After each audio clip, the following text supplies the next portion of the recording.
أعوذ بالله من الشيطان الرجيم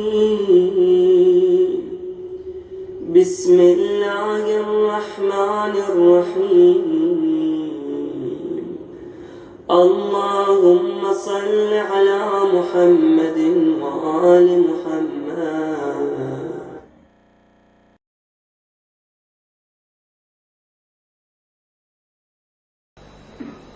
سورہ حج میں ارشاد باری ہے کہ وہ جو اللہ کی راہ میں ہجرت کرتے ہیں،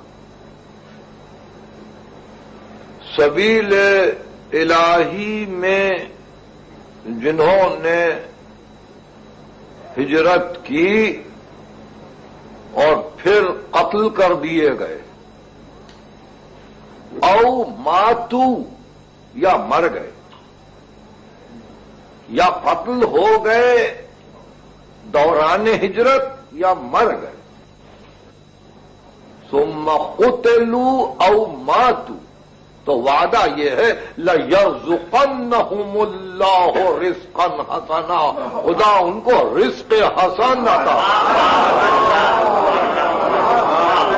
لَيَرْزُقَنَّهُمُ اللَّهُ رِزْقًا حَسَنًا، اور پھر اس شان سے وَإِنَّ اللَّهَ لَهُوَ خَيْرُ الرَّازِقِينَ، اور ذات واجب تو بہترین رزق دینے والی ذات ہے۔ مسئلہ چونکہ ہماری آپ کی اور مخلوقات عالم کی زندگی سے وابستہ ہے، اس لیے التفات کے قابل ہے مسئلہ رزق۔ ذات واجب نے اپنے آپ کو خیر الرازقین کہا ہے، اور پھر کبھی ارشاد فرمایا کہ میں رزاق متین ہوں۔ یہ دو لفظوں کی ترکیب ملاحظہ فرمائیے کہ رزاق متین ہوں، دیتا ہوں سب کو، اور پھر سب بگڑتے ہیں، سب بگڑتے ہیں۔ سورہ ہود میں ارشاد ہوا ما من دابۃ فی الارض الا علی اللہ رزقها، زمین پر کوئی چلنے والا ایسا نہیں ہے مگر ہی کہ اس کے رزق کی ضمانت ہم نے لی۔ سورہ ہود اور سورہ عنکبوت میں ارشاد ہوا کہ من دابۃ، کتنے ہیں زمین پر حرکت کرنے والے، لا تحمل رزقها، جو اپنا رزق اپنے کاندھے پر لیے ہوئے نہیں پھرتے ہیں، ہم ان کو رزق دیتے ہیں، ہم ان کو رزق عطا کرتے ہیں، وہ اپنے کاندھے پر لیے ہوئے رزق نہیں پھرتے۔ تو ایسی صورت میں اعطاء رزق جس کی ذمہ داری ذات واجب نے لی ہے، کبھی کبھی جب دعوت فکر دے تو آپ کو یہ غور کرنا پڑتا ہے کہ پوری نوع انسانی نفس واحد ہے، روئے زمین پر کہیں انسان رہے، وَمَا خَلْقُكُمْ وَلَا بَعْثُكُمْ إِلَّا كَنَفْسٍ وَاحِدَةٍ، تمہاری خلقت اور تمہاری بعثت، تمہارا پیدا ہونا، تمہارا اٹھایا جانا نفس واحد کی طرف سے۔ تو جب تم کو بنایا اور زمین پر جگہ دی، قدر فیہا اقواتہا، تو ہم نے زمین میں تمہارے لیے تمہاری رزق کا انتظام کر دیا۔ اب ساری زمین پر جتنے بھی بندے جی رہے ہیں، جتنی بھی مخلوق پل رہی ہے، زمین میں اتنی صلاحیت ہے، اتنی استعداد ہے، اتنی قابلیت ہے کہ ان سب جینے والوں کے لیے وہ سامان رزق فراہم کرے، زمین کو اس قابل بنایا۔ لیکن اگر زمین پر عارضی نظم و نسق رکھنے والے اور زمین پر انسانی حکومت کے مختلف مظاہر اگر اپنے آپ کو تجارت کے انداز میں اور قیمتوں کے اترنے اور چڑھنے پر غور و فکر کرتے ہوئے کسی جگہ غلے کی فراوانی کو دیکھ کر لاکھوں ڈالر صرف اس لیے خرچ کریں کہ فاضل غلہ جلا دیا جائے یا فاضل غذا بیکار کر دی جائے، تو ایسے میں اللہ پہ تو کوئی الزام نہیں۔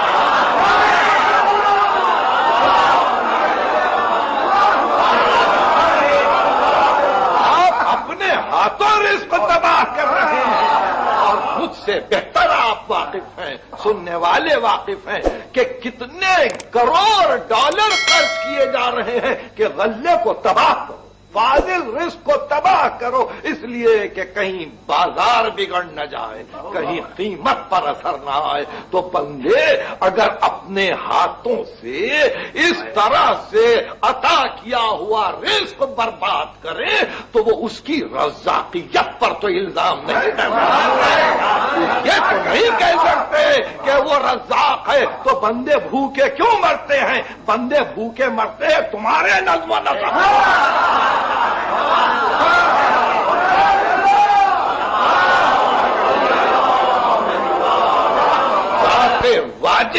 ذات واجب پر آنے واحد کے لیے شعبہ الزام نہیں آ سکتا کہ اس نے اپنے بندوں کو کہیں رزق سے محروم رکھا۔ صرف یہی نہیں کہ اس نے معدے کے لیے رزق بنایا، اس نے جس چیز کو خلق کیا اس کے لیے رزق بنایا، جس چیز کو خلق کیا اس کے لیے رزق بنایا۔ دماغ بنایا تو دماغ کے لیے رزق الگ ہے، آنکھیں دی تو آنکھوں کے لیے رزق الگ ہے، کان پیدا کیے تو کانوں کے لیے رزق الگ ہے، ناک پیدا کی تو ناک کے لیے رزق الگ ہے، لمس کو پیدا کیا تو قوت لامسہ کے لیے رزق الگ ہے، اور پھر آگے بڑھ کے اگر عقل دی تو رزق عقل کچھ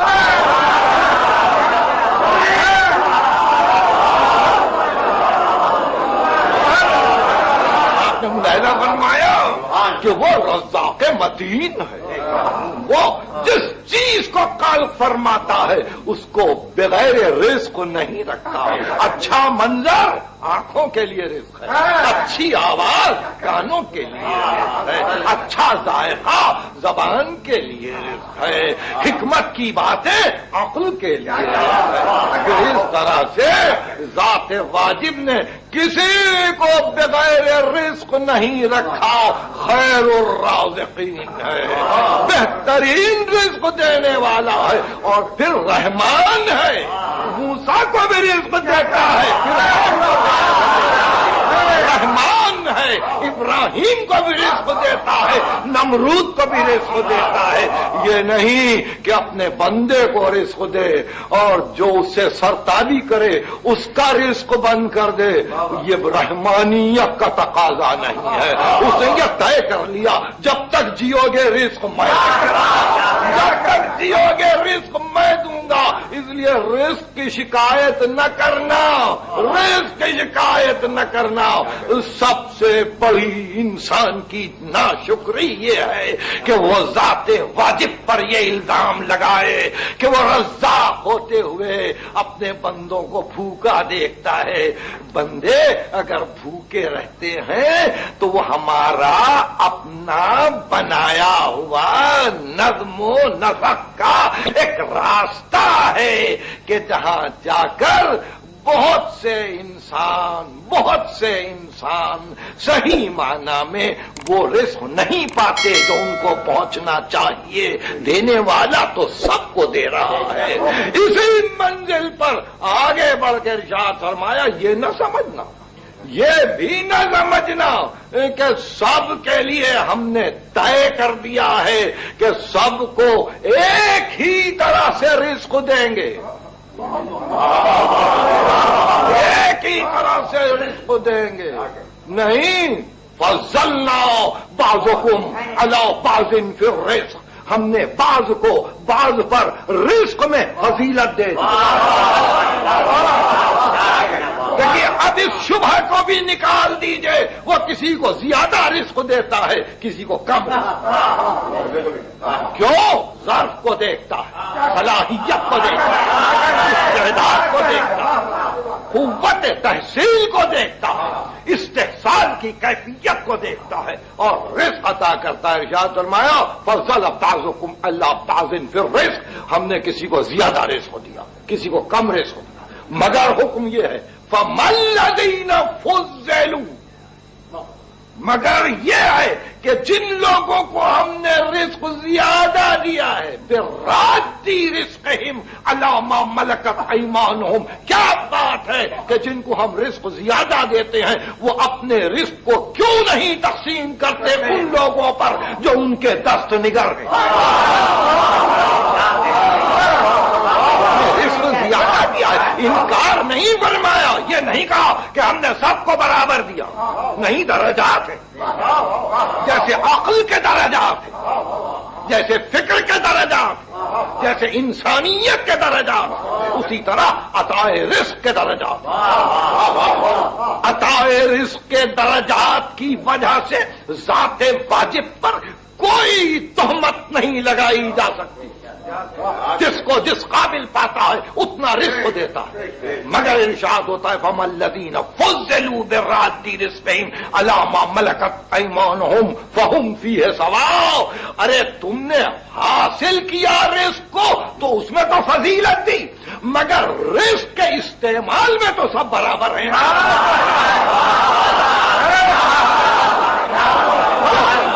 فَهُمْ فِيهِ سَوَاءٌ, استعمال رزق میں سب برابر.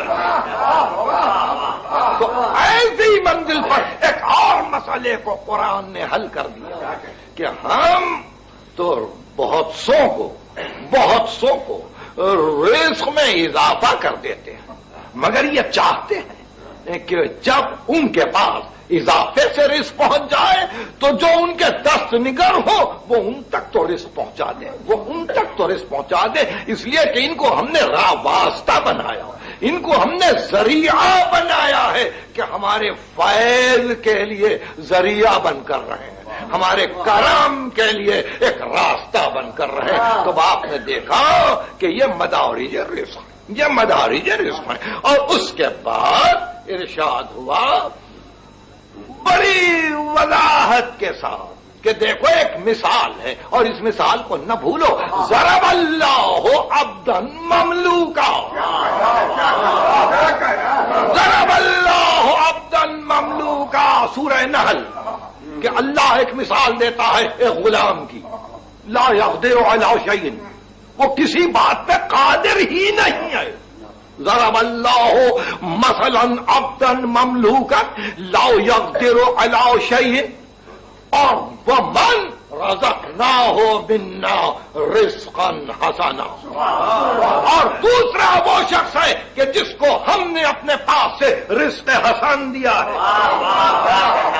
اب مثالیں دی, ایک غلام ہے جو کسی بات پہ قادر نہیں ہے, ایک وہ ہے جس کو ہم نے رزق حسن دیا ہے. تو اس کا عالم یہ ہے وَمَنْ رَزَقْنَاهُ مِنَّا رِزْقًا حَسَنًا فَهُوَ يُنْفِقُ مِنْهُ سِرًّا وَجَهْرًا. تو اب رزق پانے والا رزق حسن کا کبھی چھپا کے تقسیم کرتا ہے, کبھی علانیہ تقسیم کرتا ہے, کبھی رات کی تاریکی میں دیتا ہے, کبھی دن کی روشنی میں دیتا ہے. تو جس کو ہم نے رزق حسن دیا وہ رزق حسن کو روکتا نہیں,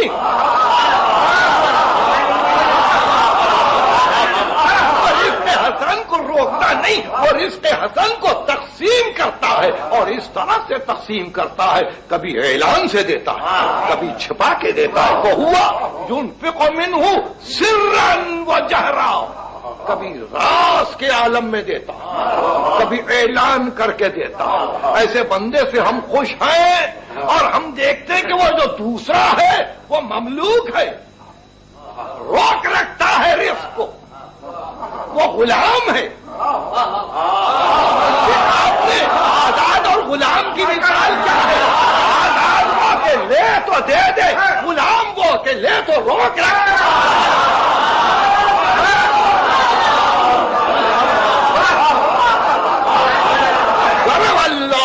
مثلا عبدا مملوكا لا يقدر على شيء ومن رزقناه منا رزقا حسنا. اور وہ بندہ بھی ہے جس کو ہم نے رزق حسن دیا، رزق حسن دیا. فهو ينفق منه سرا وجهرا.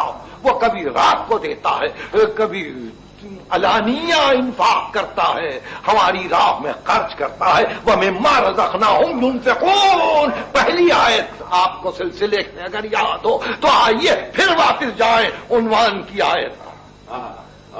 وَالَّذِينَ، وہ لوگ جنہوں نے ہجرت کی، هاجروا فی سبیل اللہ ثم قتلوا او ماتوا، وہ قتل ہو جائیں یا مر جائیں. لَيَرْزُقَنَّهُمُ اللَّهُ رِزْقًا حَسَنًا. ان کو خدا رزق حسن دیتا ہے تو وہ غلام نہیں ہے،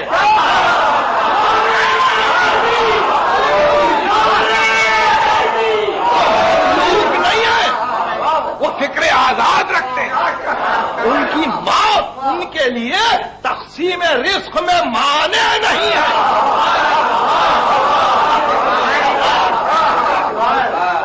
ثم قتلوا او ماتوا لَيَرْزُقَنَّهُمُ اللَّهُ رِزْقًا حَسَنًا.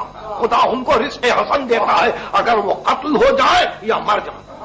دیکھیے رزق کا تصور تو جینے کے ساتھ ہے نا، زندگی کے ساتھ ہے. یا ارشاد ہوتا ہے مرنے کے بعد.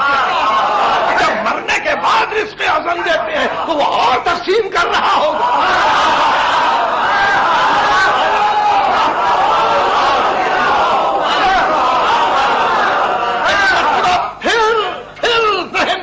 فکر رہے، بڑی فکر پیش کر رہا ہوں جس کو ہم یہ دیکھتے ہیں کہ راہ خدا میں ہجرت کر کے آ رہا فی سبیل اللہ. مکان سے مکان کی طرف ہجرت نہیں، من بلد الی بلد ہجرت نہیں، بلکہ نہیں عادات قبیحہ کو چھوڑ کر خصائل حسنہ کی طرف آ رہا، ظلمات کو چھوڑ کر نور کی طرف آ رہا، بدی کو چھوڑ کر نیکی کی طرف آ رہا ہے. تو اگرچہ اپنے مقام پر بیٹھا ہی ہو مگر مہاجر ہے، مگر مہاجر ہے. اس لیے کہ حرکت مسلسل ہے، حرکت مسلسل ہے، سیر مسلسل ہے، سیر عقلانی ہے. ظلمت سے ہٹ رہا ہے، نور کی طرف آ رہا ہے، باطل سے ہٹ رہا ہے، حق کی طرف آ رہا ہے، غیر حق کی طرف سے ہٹ رہا ہے، حق کی طرف جا رہا ہے. تو ایسے موقع پر مہاجر ہے. اور اگر اس عالم میں قتل ہو جائے یا مر جائے، قتل ہو جائے تو اس کے معنی یہ کہ دشمنوں نے مارا، اور اگر مر جائے تو اس کے معنی یہ کسی کی محبت میں مر گیا.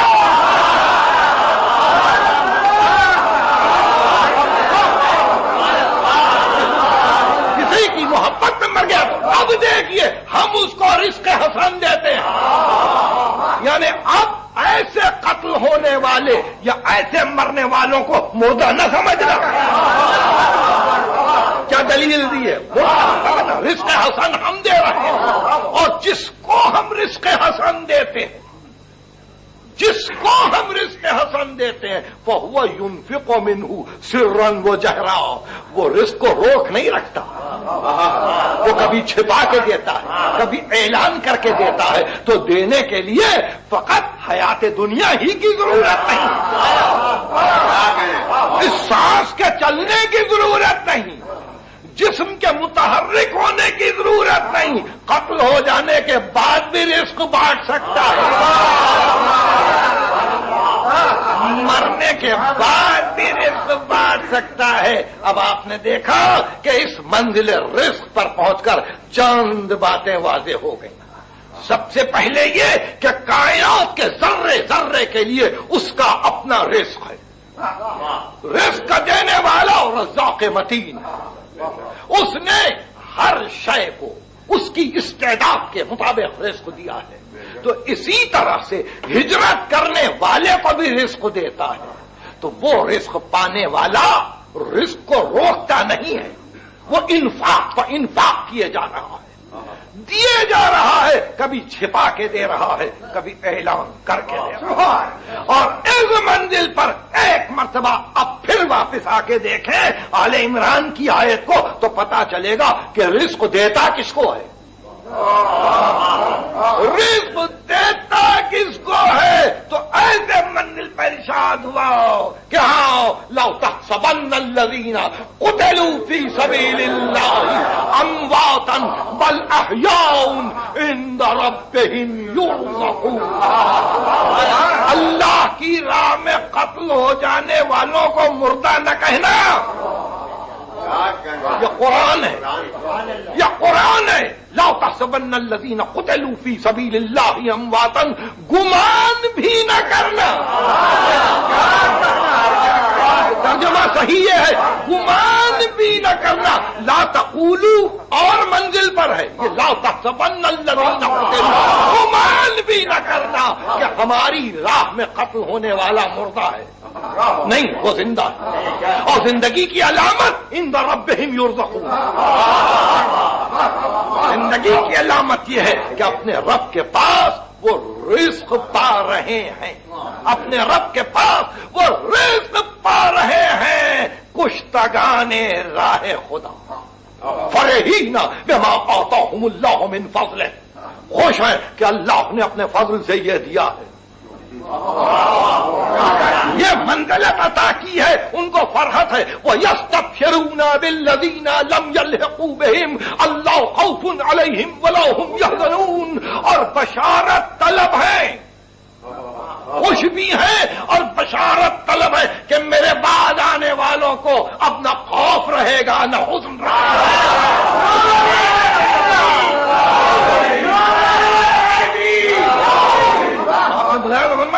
یہ کون سی منزل ہے کہ راہ خدا میں قتل ہونے والا رزق پا رہا ہے، خوش اس لیے ہے کہ اللہ کا فضل یوں شامل ہے، بشارت طلب اس لیے ہے کہ اب بعد آنے والوں کو ڈر نہیں رہا،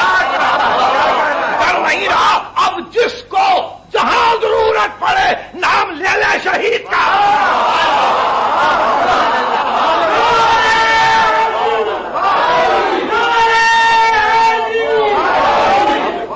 جہاں ضرورت پڑے نام لے لے شہید کا، اس میں کوئی قید نہیں ہے عقیدے کی۔ ہر شخص یہ کہتا ہے ہم حسین کے نقش قدم پہ چلیں گے، وہ عقیدے کی قید نہیں ہے کہ اسی عقیدے کا ہو تو کہے نہیں، کیوں؟ اس لیے کہ وہاں رزق بٹ رہا ہے، وہاں رزق بٹ رہا ہے، سخی کی بارگاہ ہے، سخی کی بارگاہ ہے۔ جب تک جس میں انصریہ معدی میں ان کی روح حرکت کر رہی تھی اس وقت بھی سخی تھے، روٹیاں اٹھا کے دے دیتے تھے اور حلادا کو لے لیتے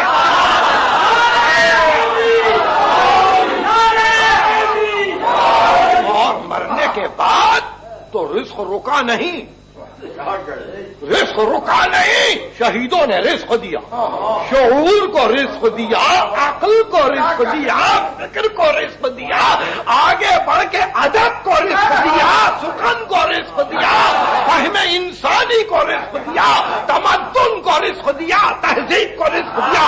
یہ شہیدوں کا رزق ہے جس میں ہم جی رہے ہیں۔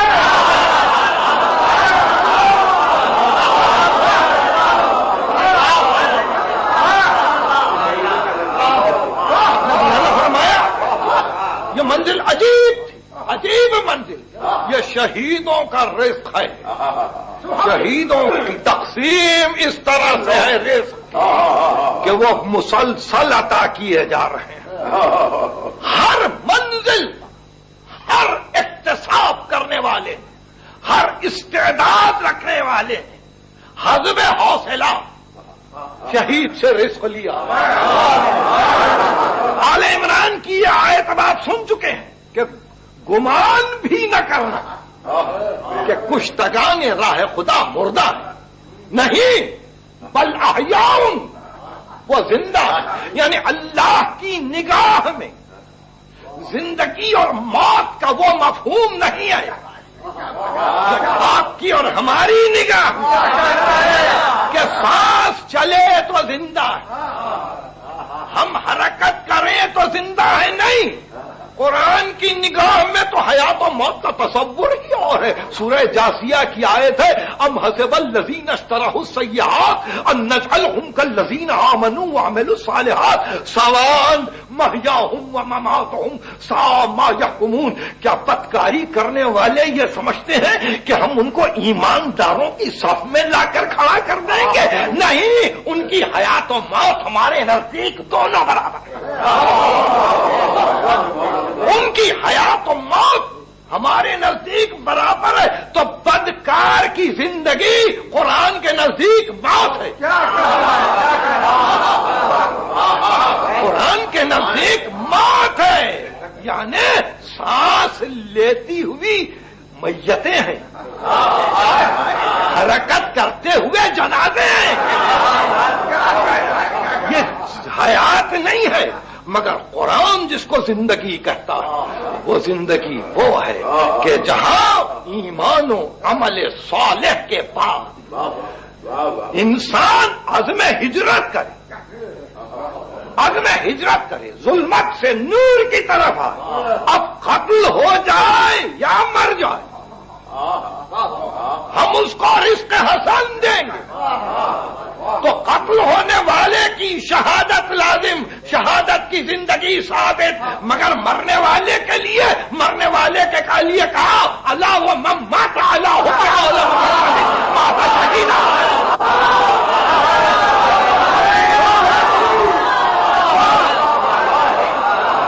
ان کی محبت میں مر جائے وہ شہید مرتا ہے, رک جائے گا, اس ہاتھ سے رزق کو چھین کر دوسرے کے ہاتھ میں دے دیں. میں خبردار روکو نہیں, دیتے جاؤ. تو اس لیے یہ کرم ہے کہ رزق مل رہا ہے. 1390 ہجری کا محرم ہے, ابھی تک رزق مل رہا ہے اور قیامت تک ملتا رہے گا. یوں رزق پاتے ہیں.